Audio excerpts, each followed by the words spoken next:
If I could go back in time, I would share some secrets to my younger self about law school. After doing well in college, I thought I knew a lot more about academic success than I really did. No one told me about what I really needed to do during law school, and the resources I did find were sketchy at best. Okay, time to go back and share my 10 law school secrets. Hello, Lawlings. This is Professor Bo Baez. The advice I share is based on my experience in law school and what I've seen teaching thousands of students at 6 different law schools. During college, my primary focus was to get top grades so I could get into law school.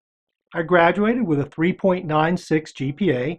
For my non-US audience, that's out of a 4.0. 2 majors, 1 minor, a debate team captain, and significant public service. But I never thought beyond getting into law school, leaving me with a few regrets. Keep the end in mind is one of the 7 characteristics of highly effective people. In law school, that means focusing on the opportunities after law school. That might mean jobs with prestigious law firms, judicial clerkships, government, or nonprofit organizations.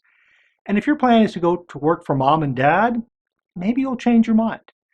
The goal is to have as many career options as possible. Now, to the 10 secrets. Grades. Earning high grades means more opportunities, even at the elite law schools. The problem is most law schools have mandatory grade curves that professors must follow. After assigning a raw score to each exam, the professor then ranks every exam from top to bottom.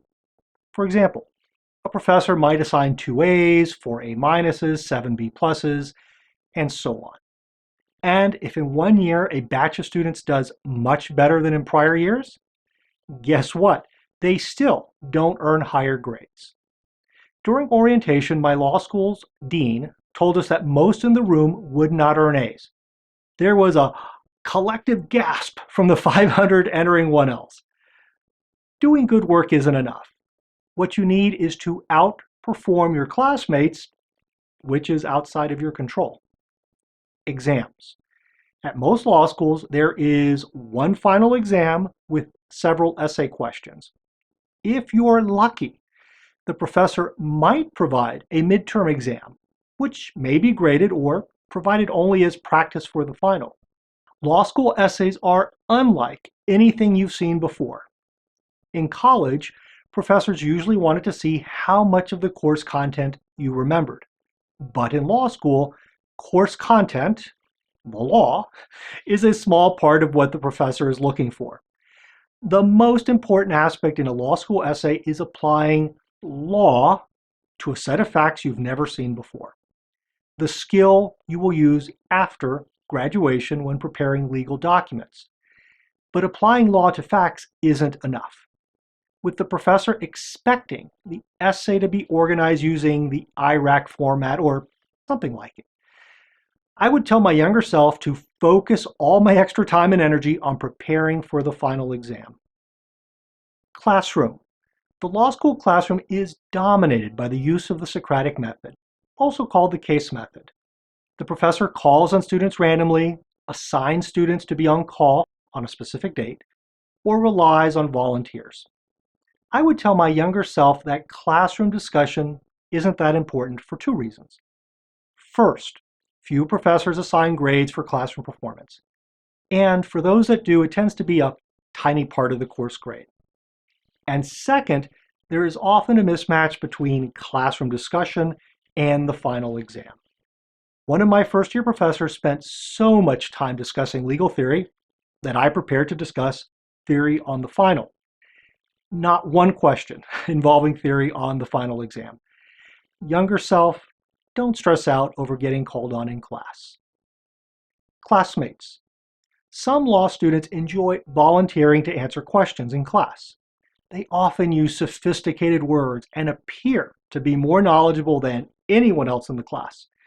One of my classmates went so far as to research scholarly articles for each class, which scared the rest of us. But these classmates who enjoy volunteering often don't even have the best grades. My advice to my younger self is to spend extra time preparing for the final, not reading law review articles. Cases. Expect to spend most of your time reading dry, boring legal cases. Also, expect to keep a legal dictionary close by to look up all the new words, especially during the first year. My advice is to read the cases twice, but not more than that. The first reading should be quick for context, then a careful second reading for your study notes and case briefs. Study aids. I advise not going crazy using the thousands of available study aids. Find a few that make sense to your way of thinking and use those. Before reading a new section in the casebook, read a study aid that discusses that material.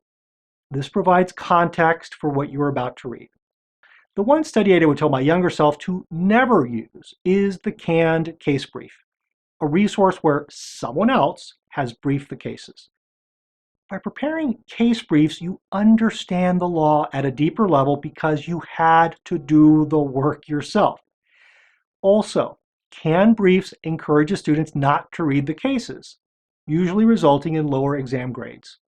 Younger self, case briefing is about the process of writing the brief, not the content in the brief. Study groups. I regret not joining a study group. I thought I could do better on my own because that's how I studied. But joining a study group is beneficial if that group is focused on studying and not socializing. Practice exams. From day one, I would advise you to start thinking about final exams. This means practicing exam writing skills, especially the use of IRAC.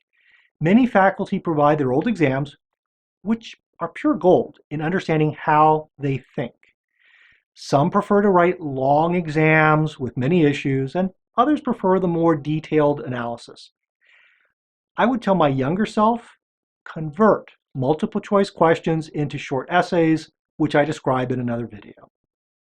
Law Review and clinics. Law Review is the most prestigious law student organization, with prominent law firms and judges often ignoring those who were not on Law Review. It's not exciting work, but a box to check off if you can. If you don't get on Law Review, clinics provide invaluable practical skills you can use after graduation.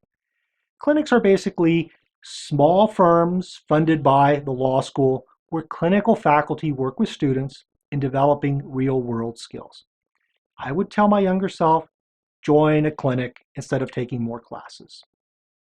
Summer before law school. Developing the skills necessary for a law school exam takes time. This means learning IRAC, nested IRAC, and case briefing, and then practicing those skills. I strongly recommend getting a head start, reading books that teach law school academic success skills, taking a skills-based online course, or working with a tutor. Unfortunately, once law school begins, there's a limited time for exam preparation. I would tell my younger self to take a few weeks off after college graduation and then begin preparing for law school. Let me know in the comments what you are doing to prepare for law school, or if you are in law school, what's working and what's not working. Don't forget to hit the like button and check out my other videos to help you become a better student and a better lawyer.